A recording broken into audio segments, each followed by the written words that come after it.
তুমি তো নিজেই আমাকে অফিসে যাবার সময় বলে গেলে, তাই না? বিকেলে রেডি থাকতে। তুমি নাকি আমাকে নিয়ে বেড়াতে যাবে। আচ্ছা, আমি কি একবারের জন্য জানতে চেয়েছি তুমি আমাকে নিয়ে কোথায় বেড়াতে যাবে? কারণ আমার কাছে কিন্তু আমরা কোথায় বেড়াতে যাব সেটা গুরুত্বপূর্ণ নয়। আমার কাছে গুরুত্বপূর্ণ আমি তোমার হাত ধরে ঘুরে বেড়াবো। এই যে তুমি মাকে নিয়ে ডাক্তারের কাছে গেলে, এই যে তুমি তোমার সিদ্ধান্তটা বদল করলে, আমাকে একবারও জানানোর প্রয়োজন মনে করেছো? শোনো শোনো আমি আমি ভেবেছি মানে মাকে নিয়ে ডক্টরের কাছে যাব, সেটা সন্ধ্যার মধ্যে শেষ হয়ে যাবে। আমি ফিরে এসে তোমাকে নিয়ে বাইরে যাব। কিন্তু ওই মানে ডক্টর দেখানোর পর মা হুট করে বললো কি অনেক দিন বড় ভাইয়ার বাসায় যায় না, সে কারণে মানে সেই কথাগুলো তো আমাকে জানাতে পারতে, তাই না?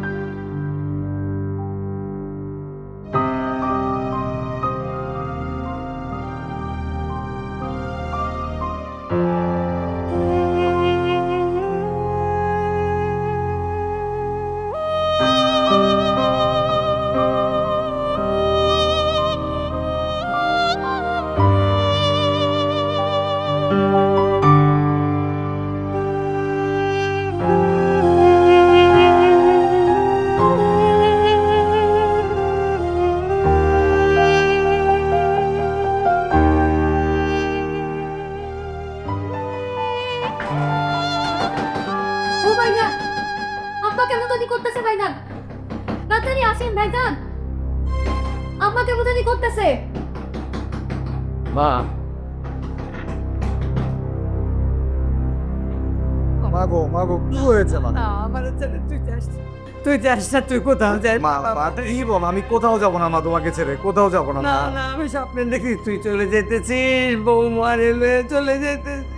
না মা, মা শান্ত, মা শান্ত। আমি বাঁচবো না তোরে ছেড়ে। মাগো মাগো মাগো মা, না গো টুকরা রে আমার অন্ধকার ঘরের বাতি, তুই আমার ছুঁয়ে যাস না। মাগো মাগো না মা, মা মা। আম্মা, আপনি কিন্তু এবার বাড়াবাড়ি করছেন। সজল, ঘরে আসো। কি বললা? আমি আমি বাড়াবাড়ি করতেছি? হ্যাঁ আম্মা, আপনি বাড়াবাড়ি করছেন। হামিদা চুপ করো। আমি বাড়াবাড়ি করতেছি না, আমার নারী ছেড়া দন আমাদের ছেড়ে মাগো মাগো মাগো মাগো মাগো মাগো মাগো ভুল হয়ে গেছে মাগো, মা মাফ করো মা, মা ভুল হয়ে গেছে। আমি থাকবো না, আমি আর থাকবো না। সকলে ডাক, সকলে ডাক, আমি সকলের কাছে কয়ে মাপ চেয়ে চলে যাব। আমি আর থাকবো না, আমি বাড়াবাড়ি করতেছি। আল্লাহ, ভুল হয়ে গেছে মা।